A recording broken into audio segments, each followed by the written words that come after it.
pick this man up and let something be done about it. If you don't use one person as a typical example, this thing can never stop. We continue talking. It could be your child tomorrow. It could be mine. It could be your grandchild. And after I spoke to the Commissioner of Police, Enugu, I spoke to the DC in charge of CID. I equally spoke to somebody in Judiciary. Let us use this as a typical example, which we must use. Nobody will stop it, because that child is a child of the state. We can't continue speaking grammar when innocent people are dying out there. My heart bleeds. And after I spoke to all these people, lo and behold, police as usual took this child to this man to court, gave him bail, and that will be the end of the matter if we don't all come together and follow up. We have to follow up. Enough is enough. Now, as we speak, the families of the man are on the woman. The woman has changed her mind to prosecute the case. That is always the case here. But let's use this and show them that that child does not only, the woman should even be sued for negligence. Because if she was not negligent, these things cannot be happening to an 8-year-old child for years without her knowledge. Talk less of she coming out there. I hope I'm not stabbing any, I hope I'm not doing anything bad here. I don't know why you people are agitated. I should shut up. So why is the agitation? I want to know. I am pleading with you people because I will not relent until that man is used as an example to teach others that business as usual is over. This time around, you commit a crime, you go in for it. Now, on female genital mutilation, that we started, we have the donors here, I suppose. They've brought in a lot of money, and as we speak, the problem has gone from 5 states to 9 states from the data. For how long? Children are dying, contracting diseases. Some of them end up not able to deliver children in future. They get infected by the local ways that are doing this female genital mutilation. And we're still folding our hands, prolonging things, bringing in bottlenecks that will make these things not to happen. For how long? Why are we not supposed to protect these children? Is it not our duties? If not, why the positions that we are holding? If Nigerians are dying every day from maltreatment, and the first thing you see, like the Calabar case, is to bring in sentiments.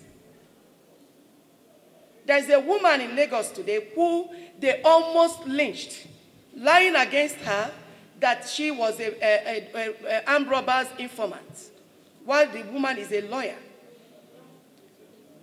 That case is there. I am still going to follow up the Commissioner of Police Lagos, and for any reason, any wuru-wuru comes in there, I will call on all of you. I will scream to the world, because those people must be brought to book. I heard they've arrested the woman that raised the false alarm. But this is the way it is in Nigeria. Raise alarm, everybody jumps into it. Sentiments. You try to tell them, let justice be done. Because the problem, they want, step down, you're not supposed to be there. You're supporting this person or you're supporting that person. But if you don't check well, an innocent person might go to jail, or a criminal might go free. Either of the two, one will happen, which is very important we check. So that is another case pending, of which we usually use it as a typical example to bring down blackmail. And the female genital mutilation, how do we do that? I was expecting us to please. I wrote an application with a nod from the president, asking for a mobile court to address these issues. I asked for a mobile court, and they promised me they were going to look into it. I've spoken to the governors. They are going to call it, if not the ONGA, that their chairman and some of them went with the president, first to India and then to United States. They would have done an emergency meeting to give us an approval. I want all of us to stand firmly on that mobile court, because that is the only way we can address this, and I will give you my reasons. As we speak today from our data, 24,720 reports have been laid. And as I'm talking to you, only 306 has been prosecuted. Think about it. So we're thinking about 22,420 pending, probably forgotten and swept under the carpet. Just imagine that. How can we continue like this if we don't tell ourselves the truth? Sit up, stand firmly to defend our fellow Nigerians. Who will do it for us? If we don't change things for Nigeria to start working, who will do it for us? Look at the president's renewed hope agenda. It's part of what he's looking into on women and children. Some women borrow babies.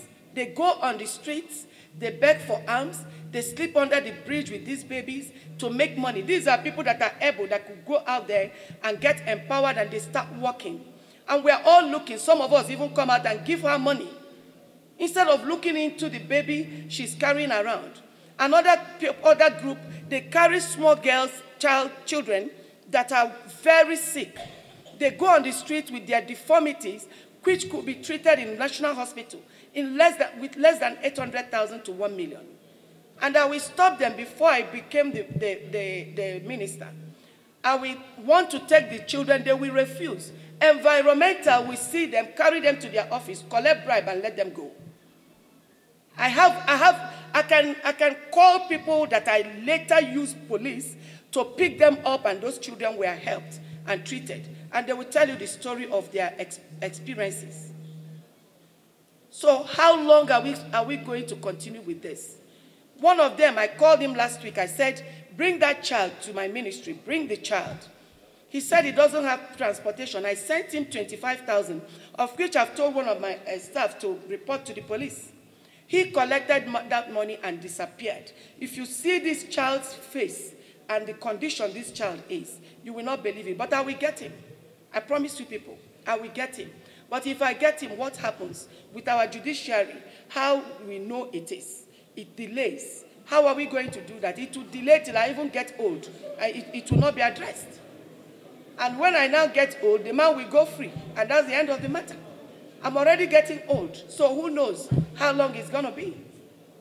So I am pleading, let all of us stand firmly. If they could bring out mobile court for traffic offenders, why not for the lives of our children and women? Why not? I know all of you here are capable of getting these things to work. If we decide to be truthful to ourselves and know that our country needs help, and that help can come from no other person than all of us, it will be very good. Then in the data again, 975 people are fatal cases. Those that died in the course of rape and some other gender offenses, and nothing has been done. Then 8,540 cases that are still pending, either at the police station or within the court. Convicted, only 306. Then closed cases, only 1,505. We're talking about 24,720. Note that those in the interior villages, they have no means of reporting to this data. So by the time you add them, you should be talking about probably 50-something thousand, because it is even more there. And that's why I suggested we create the mobile courts. Then in the course of creating the mobile court, we equally empower some of these women in the villages so that nobody will give you excuse. If you arrest the person that the children are home or hawking, the person will not give you excuse that it's because he or she does not have money. Let us empower these women in a different way, not handouts anymore. We could empower them by providing them with productive machines. When we provide them with these things, we create market like I have done already. A company in America has joined me when I went to Onga. We entered MOU. They're ready to be exporting whatever our people are producing. And there's already a hub that will teach them how to package these things. Now, rice. If we empower these women, we can increase the production of rice in the country. And food will come down. So we are expecting the rice milling machine 4-in-1, which we've already grouped these women in cooperatives. We women now, I'm advising them, no time to start having the kind of meetings you've been having before now, where you sit down and talk almost nothing. Nothing that will put food on your table. Let us focus on our country, because if we get women to focus and do better, the country will be saved from the crisis we were looking at before now. So those cooperatives, we gather them, those that are their areas produce rice, and we give them the rice milling machines.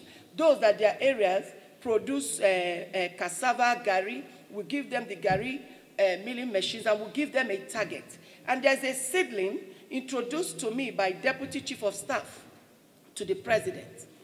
That seedling produces multiple rice. We will give them those seedlings themselves and make sure they get enough land to plant. We will do same for the other groups, and we give them a target. And I can assure you, Women Affairs alone will bring in so much rice that rice price will drop. And at the same time, we're empowering the women.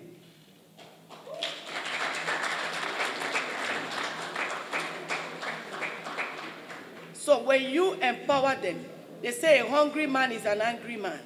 After you have empowered them, and they still go ahead, after we empower them, like I have explained, then we bring in the sensitization. You can't put up your jingles on radios and televisions alone. That's why we have brought in the Women Ministry. We have brought in town criers. And I've spoken to the NUJ president. They have to include this in a way. This is Africa. We can't treat ourselves the way Westerners treat themselves. They're not the same.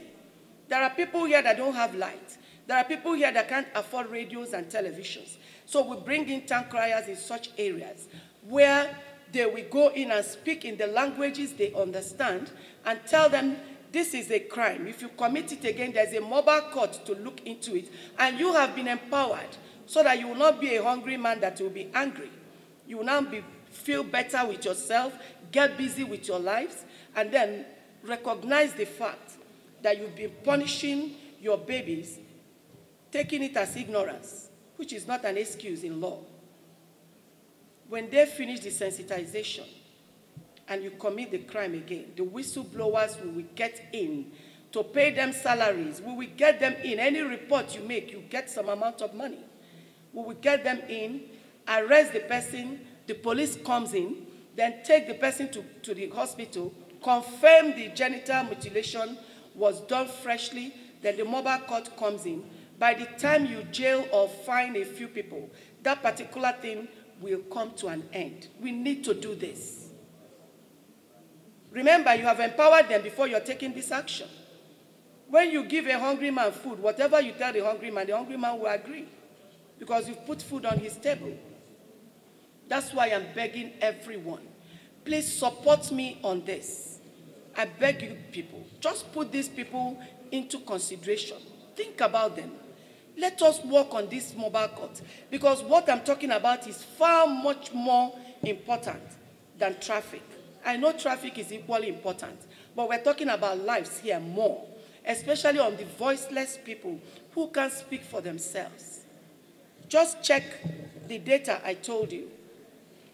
But we don't have from those interior areas, of which we are still looking into, to get them to know how to report, or to get how they could be reporting by creating coordinators across the state. But is it enough? It's still not enough. But if we bring up this mobile court, this fight all of you have been tirelessly fighting for, it will help us to bring it to an end.